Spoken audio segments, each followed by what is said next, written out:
Audio Jungle.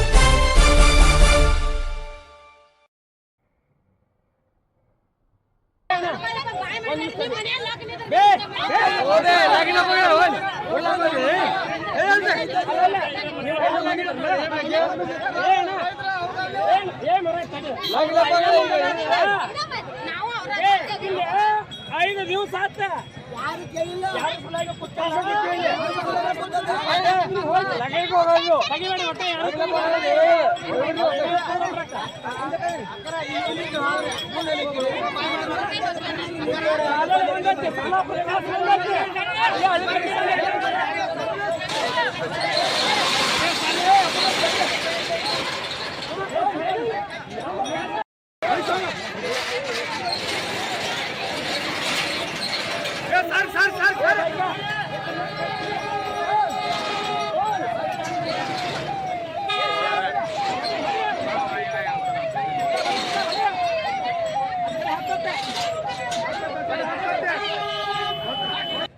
ಒಂದು ಕಬ್ಬು ಚೂರು ಹಿಡ್ಕೊಂಡು ಅದಕ್ಕೆ ಗೊಬ್ಬರ ಹಿಡ್ಕೊಂಡು ನೀರ್ ಹಾಸಿ ಹಿಡ್ಕೊಂಡು ಇದೆಲ್ಲ ಮಾಡಿ ತಗೊಂಡು ಪಟ್ಟಿ ಹೋಗ್ಬೇಕಾದ್ರೆ ಲಾಗೋಣಿ ಒಂದು ನಗಾಡ ಆ ಲಾಗೋಣಿ ಎಷ್ಟು ಕೇಳ್ತಾರ ಕೊಟ್ಟಿಗೆಸಿಂದ ಕಬ್ಬು ತಗೊಂಡು ಹೋಗಿಸಿಂದ ಕೊಟ್ಟ ಪಟ್ರಿ ಅವರಿಗೆ ಒಂದು ಕ್ವಿಂಟಲ್ಗೆ ಎಷ್ಟು ಲಾಭ ಮಾಡ್ತಾರೆ ಅನ್ನೋದು ಅಲ್ಲಿ ಅಂಕಿ ಸಂಖ್ಯೆಯಲ್ಲಿ ನಿಮ್ಗೆ ಹೇಳ್ಬೋದು. ಅಷ್ಟು ಅಂಕಿ ಸಂಖ್ಯೆ ಅರ್ಧ ಪ್ರಮಾಣನೂ ರೈತರಿಗೆ ಹೋಗಿಲ್ಲ. ಆ ಒಂದು ಪದ್ಧತಿಯಲ್ಲಿ ರೈತರ ಬರುವಂತ ಒಂದು ಕಷ್ಟ ಅರ್ಥ ಮಾಡಿಕೊಂಡು ಇವತ್ತು ಬರುವಂತ ಸಾಮಾಜಿಕ ಒಂದು ಜೀವನ ಏನೈತಲ್ಲ, ನಾವು ಇಷ್ಟ ಕೊಡ್ರಿ ನಮ್ಗೆ ಇಷ್ಟ ಬೇಕಂತ ಯಾವತ್ತೂ ಬೇರೆ ಬೇರೆ ಹೋಗಿ ನಾವು ಕೇಳಂಗಿಲ್ಲ. ಯಾಕಪ್ಪ ಅಂತಂದ್ರೆ ಇನ್ನೂತ ಪದಾರ್ಥಗಳಲ್ಲ ಅವು ಜನರ ಜೀವನ ಮಟ್ಟದಲ್ಲಿ ದಿನನಿತ್ಯ ಬಾಳಿಕೆಯಲ್ಲಿ ಬರುವಂತ ಕಾರ್ಯಗಳಿರ್ತಾವ. ಅದಕ್ಕೆ ನಿರ್ದಿಷ್ಟ ಬೆಲೆಯನ್ನು ಕಟ್ಟಕ್ಕಾಗಲಿ ಕೇಳಕ್ಕಾಗಲಿ ಆಗುದಿಲ್ಲ.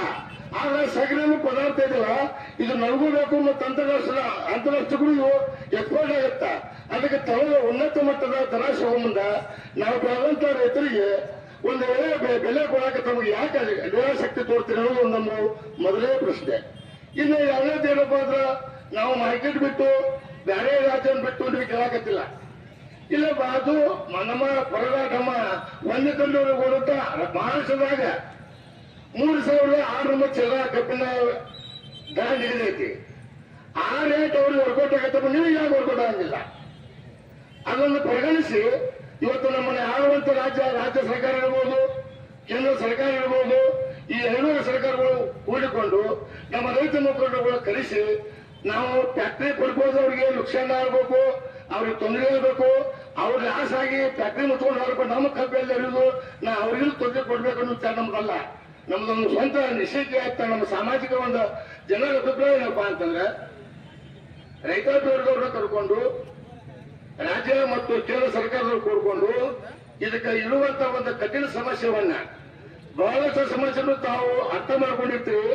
ದೇಶ ಆಳ್ಬೇಕಾದವರು, ರಾಜ್ಯ ಆಳ್ಬೇಕಾದವರು ರಾಜ್ಯ ಸರ್ಕಾರದಾಗಲಿ ಒಂದು ಕೇಂದ್ರ ಸರ್ಕಾರದಾಗಲಿ ರೈತರಿಗೆ ಇಂತಿಷ್ಟು ಪ್ರಮಾಣದಾಗ ಇಂತಿಷ್ಟು ವಸ್ತುಕ ಬೆಲೆಯನ್ನು ಕೊಡಬೇಕು, ನಿರ್ದಿಷ್ಟ ಮಾಡಬೇಕು ಅನ್ನೋ ಒಂದು ತಡ ಇರ್ತದೆ ನಿಮಗೆ. ಆ ತಡವನ್ನೊಂದು ಹಕ್ಕನ್ನು ಉಪಯೋಗ ಮಾಡಿಕೊಂಡು ನಿಮ್ಮ ಕಡೆ ಆಗುವಂತ ಸವಲತ್ತುಗಳನ್ನ ಫ್ಯಾಕ್ಟ್ರಿ ಒಳಗೆ ಸ್ವಲ್ಪ ಅನುಮತಿ ಕೊಟ್ಟು, ಯಾಕೆ ಅವರು ಜೀವ ಉಳಿಬೇಕು ಫ್ಯಾಕ್ಟ್ರಿ ಅವರು. ಯಾಕಂತಾರೆ ನಮ್ಮ ಕುಟುಂಬ ಮಾಡಿದಾಗ ಅವ್ರು ತಗೊಂಡು ಪ್ರೊಡಕ್ಟ್ ಮಾಡಿ ಅದನ್ನ ಮಾರಿ ಅವ್ರ ಪ್ರಾಫಿಟ್ ಆಗ ಫ್ಯಾಕ್ಟ್ರಿ ನಡೆಸ್ತಾರ. ಆ ಒಂದು ಪದ್ಧತಿಯನ್ನು ಸರ್ಕಾರದವರು ಅವ್ರಿಗೊಂದು ರಿಯಾಯಿತಿ ಕೊಟ್ಟು ಪ್ರೊಡಕ್ಷನ್ ಮಾಡಕ್ಕೆ ಅನುಕೂಲ ಮಾಡಿಕೊಟ್ಟು ಒಂದು ದರ ನಿಗದಿ ಮಾಡಿ ಕೊಟ್ಟು ರೈತಾಪಿ ವರ್ಗದವ್ರನ್ನ ಮತ್ತು ಫ್ಯಾಕ್ಟ್ರಿ ಮುಖಂಡರನ್ನ ಕರೆಸಿಕೊಂಡು ಆಗುವಂತ ಒಂದು ಲೋಪದೋಷಗಳು ಇರಬಹುದು, ಒಂದು ತೂಕದ ಒಂದು ಲೋಪದೋಷಗಳು ಇರಬಹುದು, ಒಂದು ಲಗಾಣಿದ ಲೋಪದೋಷಗಳು ಇರಬಹುದು. ಇವನ್ನೆಲ್ಲನೂ ಸರಿ ಸಮಾನವಾಗಿ ಒಂದು ಬೈಠಕಿ ಮಾಡಿ ಒಂದು ಸಮಿತಿಯನ್ನು ರಚನೆ ಮಾಡಿ ಒಂದು ನಿರ್ದಿಷ್ಟವಾದ ದರ ಕೊಟ್ಟ ಇವತ್ತು ರೈತಾಪಿಯವರಿಗೂ ಸಂತೃಪ್ತಿ ಇರ್ತೈತಿ, ಫ್ಯಾಕ್ಟರಿಯವರು ಸಂತೃಪ್ತಿ ಇರ್ತಾರ. ತಾವು ಒಂದು ರಾಜ್ಯ ಮತ್ತು ಕೇಂದ್ರ ಸರ್ಕಾರದವರ ಈ ನಮ್ಮ ವಿಪಣಿ ನೀತಿ ಸಂಬಂಧ ನಮಗೆ ಇವತ್ತು ರೈತಾಪಿ ವರ್ಗದವರು ಬಹಳ ಸಂಕಷ್ಟ ಸ್ಥಿತಿಯಲ್ಲಿದ್ದೀವಿ. ಆ ಸ್ಥಿತಿಯನ್ನು ಮನಗೊಂಡು ಸುಮಾರು ಅನಿರ್ದಿಷ್ಟ ಕಾಲದಿಂದ ಈ ಒಂದು ಹೋರಾಟ ಏನಿರತ್ತೆ ಆ ಹೋರಾಟ ತಾವು ಲೆಕ್ಕಿಸದೆ ವಿಚಾರ ಮಾಡಲಾದ ಮುನ್ನುಗ್ಗುತ್ತಿರುವ ನಿಮ್ಮ ಅವೇಕಿತ ನಾವು ಮುಂದೆಗಾಲ ಅಂತ ನಾನು ಹೇಳಕ್ಕೆ ಇಷ್ಟಪಡ್ತಾ ಇದ್ದೀನಿ. ತಾವು ಒಂದು ದಯವಿಟ್ಟು ಇವತ್ತು ವೇದಿಕೆ ಮುಖಾಂತರ ನಮ್ಮ ರೈತಾಪಿ ಸಂಘದವರಿಗೆ, ರೈತಾಪಿ ವರ್ಗದವರಿಗೆ, ರೈತಾಪಿ ಜನರಿಗೆ ನಾವು ನಿಮ್ಮ ಎಲ್ಲ ವ್ಯವಹಾರ ಜೊತೆ ನಿಮ್ಮ ಜೊತೆ ನಾವು ಇವತ್ತು APS ವರ್ತಕರು ಪ್ರತಿಯೊಂದು ದಿನಕ್ಕೂ